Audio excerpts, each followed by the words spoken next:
வணக்கம். இன்னைக்கு இட்லி அரிசி முருங்கைக்கீரை பூரி எப்படி செய்யறதுன்னு பார்க்கலாம் வாங்க. ஒரு கைப்பிடி அளவுக்கு முருங்கைக்கீரையை வாஷ் பண்ணி வச்சிருக்கேன். அரை கப் அளவுக்கு அரிசி மாவு, 1 டீஸ்பூன் அளவுக்கு மிளகு, 1 டீஸ்பூன் அளவுக்கு கருப்பு எள்ளு, 200 கிராம் இட்லி அரிசியை நான் 3 மணி நேரம் ஊற வச்சிருக்கேன். பூரி மேல போடுறதுக்கு ஒரு பொடி ஒன்று ரெடி பண்ணிக்கலாம். அதுக்கு 1 டீஸ்பூன் அளவுக்கு உளுத்தம்பருப்பு, 1 டீஸ்பூன் அளவுக்கு பொட்டுக்கடலை, 1 டீஸ்பூன் அளவுக்கு கடலைப்பருப்பு, 3 வரமிளகாய் வச்சிருக்கேன். இதெல்லாம் வறுத்து பொடி செஞ்சுக்கலாம். மிதமான சூட்டில் வச்சு வறுத்துக்கலாம். இப்போ நான் கேஸ் ஆஃப் பண்ணிட்டேன். ஆஃப் பண்ணிட்டு பொட்டுக்கடலையை சேர்த்துக்கிறேன். இது கூடயே 1/4 டீஸ்பூன் அளவுக்கு கல்லுப்பு சேர்த்துக்கலாம். இது எல்லாம் நல்லா ஆறின பிறகு மிக்சியில் போட்டு பொடிச்சு வச்சுக்கலாம்.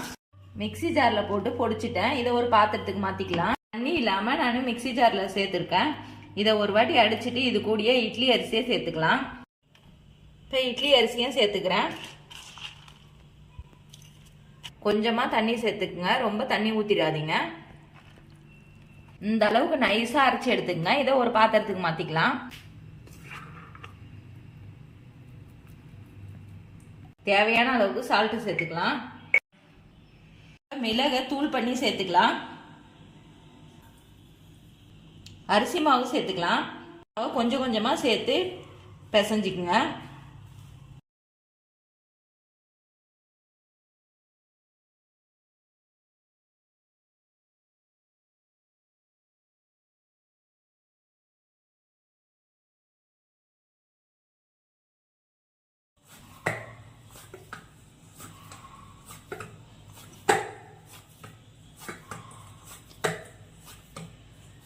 மாவு நல்லா கலந்தாச்சு. இப்போ சின்ன சின்ன உருண்டையாக எடுத்து பூரி தட்டி எண்ணெயில் சேர்த்துக்கலாம்.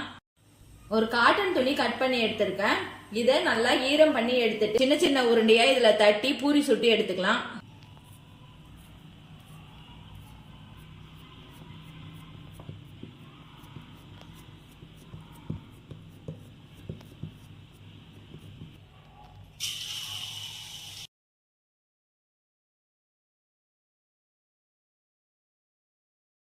ஃப்ளேமை மட்டும் சிம்லேயே வச்சுக்கோங்க.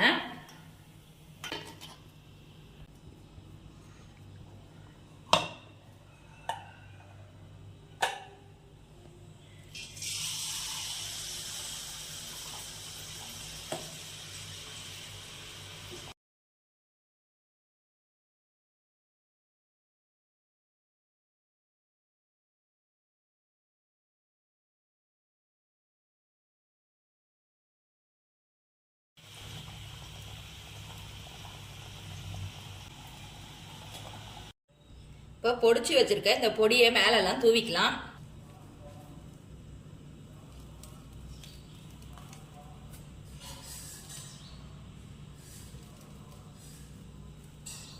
ஹெல்தியான இந்த முருங்கைக்கீரை பூரியை நீங்களும் வீட்டில் செஞ்சு பாருங்க. செஞ்சு பார்த்துட்டு எப்படி இருந்துச்சுன்னு சொல்லுங்க. இந்த சேனலுக்கு லைக் பண்ணுங்க, ஷேர் பண்ணுங்க, கமெண்ட் பண்ணுங்க, சப்ஸ்கிரைப் பண்ணுங்க.